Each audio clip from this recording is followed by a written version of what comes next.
Bonjour, Maurice Monnier. Et bonjour. C'est votre première participation au salon. Qu'en attendez-vous?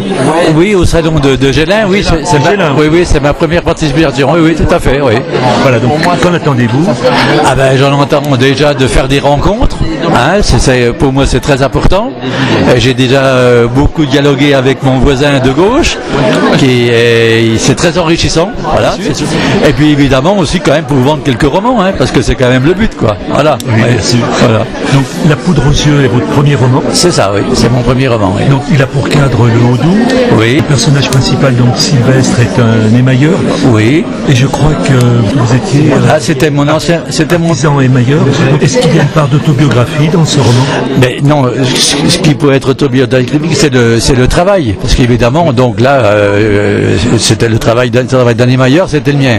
Donc là, ça m'est facile de le décrire. Mais autrement, après tout le reste, c'est une histoire purement inventée, hein, c'est un roman de fiction. Et d'autant plus que c'est une sorte de conte. Alors donc on est vraiment dans l'irréel presque, quoi. Voilà, oui.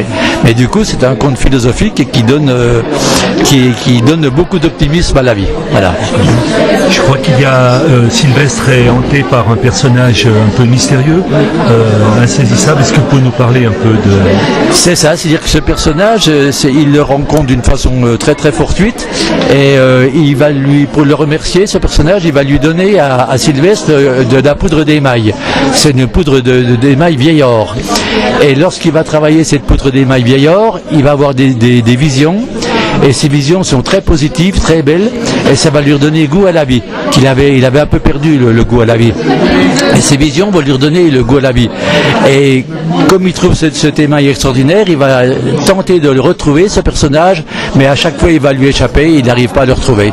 Et on s'aperçoit que ce personnage, il est réel et irréel, quoi. Enfin, voilà, en tout cas, il est pas dans le temps. Voilà, il est hors du temps.